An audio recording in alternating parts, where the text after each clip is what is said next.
오늘은 열왕기상 22장의 말씀을 묵상합니다. 열왕기상 22장에서는 아합 왕의 종말을 가져오게 하는 전쟁 이야기가 나옵니다. 아합 왕은 남유대 나라의 왕인 여호사밧과 연합군을 조직하고 아람을 치기 위하여 전쟁을 일으킵니다. 왕이 군사를 모아 길르앗 라못 전쟁터로 나가기 직전 이스라엘에 있는 선지자들을 불러 모으고 그 전쟁에서 승리할 수 있겠는지 하나님의 뜻을 알아보게 하였습니다.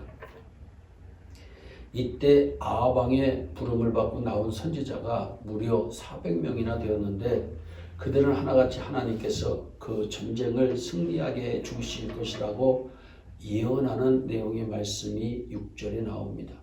그렇지만 오직 한 사람 이물라의 아들 미가야는 전혀 다른 예언을 합니다. 하나님께서 아합 왕을 죽게 하려고 왕의 마음을 충동하여 전쟁을 일으키게 하였다는 것입니다. 거기 모인 400명의 선지자들은 모두 거짓말하는 영에게 사로잡혀 왕의 귀를 흐리게 하는 자들이었음을 22절에서 말씀합니다.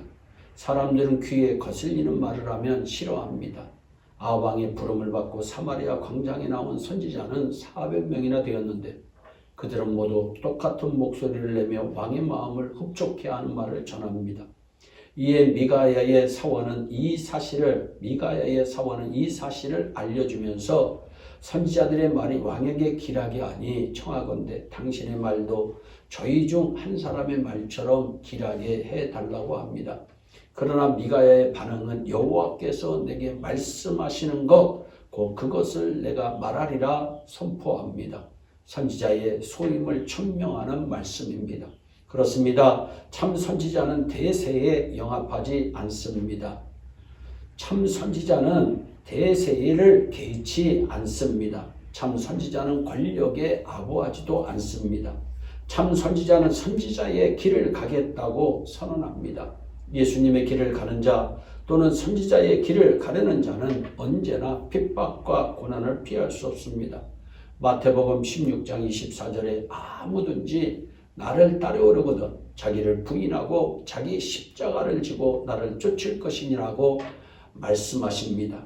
미가야는 저를 부르러 간 사원이 힘들고 외로운 길 가지 말고 앞서 말한 400명의 선지자들처럼 왕의 귀를 즐겁게 하며 제발 편한 길을 가자고 하였으나 이 일을 거부합니다. 하나님께 받은 소임을 다하며 선지자의 길을 가기 위함입니다. 사도 바울은 이제 내가 사람들을 좋게 하랴 하나님께 좋게 하랴 사람들에게 기쁨을 구하랴 내가 지금까지 사람의 기쁨을 구하는 것이었다면 그리스도의 종이 아니니라고 갈라디아서 1장 10절은 말씀합니다. 참으로 귀한 바울의 고백입니다. 또한 참 선지자는 하나님의 뜻을 먼저 보고 먼저 아는 자입니다.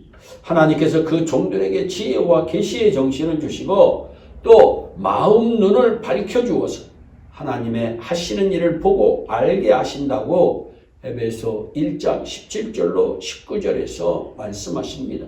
깨어있는 성도는 언제나 어디서나 하나님의 뜻을 분별하는 영적 감각이 반드시 있습니다. 아합 왕과 같은 사람은 하나님의 뜻을 갈망하여 선지자들에게 물어는 보았으나 하나님의 뜻과 반대되는 예언을 해 주었다고 그것을 기쁨으로 받았다가 낭패를 당했습니다. 미가야의 경우 모든 사람이 아니라 하고 더 큰 박해가 기다리고 있었어도 여호와께서 제게 말씀하신 그 사실만큼은 너무나 확실하고 변개될 수 없는 것이기에 이를 증거하며 고소합니다. 하나님의 언약에 대한 확신이 있고 또 하나님께서 계시해 주신 그 내용을 전해야 되는 사명을 하는 사람은 어떤 난관이나 고통이 있어도 이를 반드시 실천하고야 마는 것입니다. 미가야는 여호와께서 그에게 말씀해 주신 그대로 내가 보니 온 이스라엘이 목자 없는 양같이 산에서 흩어졌다고 말씀합니다. 그는 또 여호와께서 말씀하시기를 누가 아합을 꿰어 저로 길르앗 나못에 올라가서 죽게 할꼬 라고 말씀하십니다. 이어서 이제 여호와께서 거짓말하는 영을 왕의 모든 선지자의 입에 넣으셨고 또 여호와께서 왕에게 대하여 화를 말씀하셨나이다 하고 낱낱이 밝혀 주었습니다. 이에 노발대발하고 아합 왕은 이놈을 옥에 가두고 내가 평안히 돌아올 때까지 고생의 떡과 고생의 물로 먹이라고 말씀합니다. 사실 옳고 그른 것의 판단은 사람의 숫자로 결정하거나 권력의 힘에 의해서 좌우되는 것이 아닙니다. 미가야는 대세에 밀려 고생의 떡과 물을 먹을 수밖에 없었지만 주권자 하나님의 하시는 일을 신뢰하며 지켜본 사람입니다. 그가 아합 왕의 명에 따라 부인 아몬과 왕자 요아스에게로 끌려가 고생의 떡을 먹고 있는 동안 그의 입을 통하여 여호와께서 말씀하신 것이 그대로 이루어지고 있었습니다. 그 아합 왕이 아람 군사가 쏜 화살을 맞고 전사한 내용의 말씀이 나옵니다. 그 순간 400명이나 되는 거짓 선지자들이 예언한 말이 거짓으로 드러납니다. 미가야는 여호와께서 말씀하시는 것을 지키기 위하여 순간의 고난을 당했으나 결국 그는 말씀과 함께 영원한 승리자가 됩니다.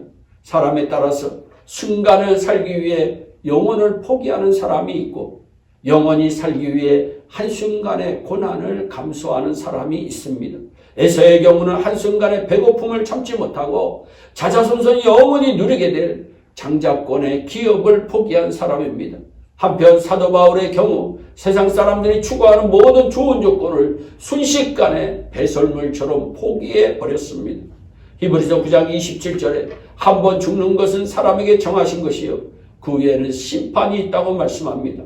다만 인간은 하나님께서 정하신 그 시간에 하나님께로 가야 되는 것과 그리고 자기의 삶의 실적을 하나님 앞에서 심판받는다는 사실에서 죄될 수 없습니다. 삶의 목표를 오직 하나님께 두고 있는 사람은 미가야처럼 모든 일에 있어서 여호와께서 말씀하시는 것에다 목숨을 걸고 사는 사람입니다. 여호와의 말씀에 따라 살다가 주님 맞이하는 우리 모두가 되기를 주 예수 그리스도의 이름으로 축원합니다. 기도하겠습니다. 사랑의 하나님 참 감사합니다. 무슨 일이 있어도 여호와의 하신 말씀대로 순종하는 우리 모두가 되게 하여 주옵소서. 감사하고 예수님의 이름으로 기도하옵나이다. 아멘.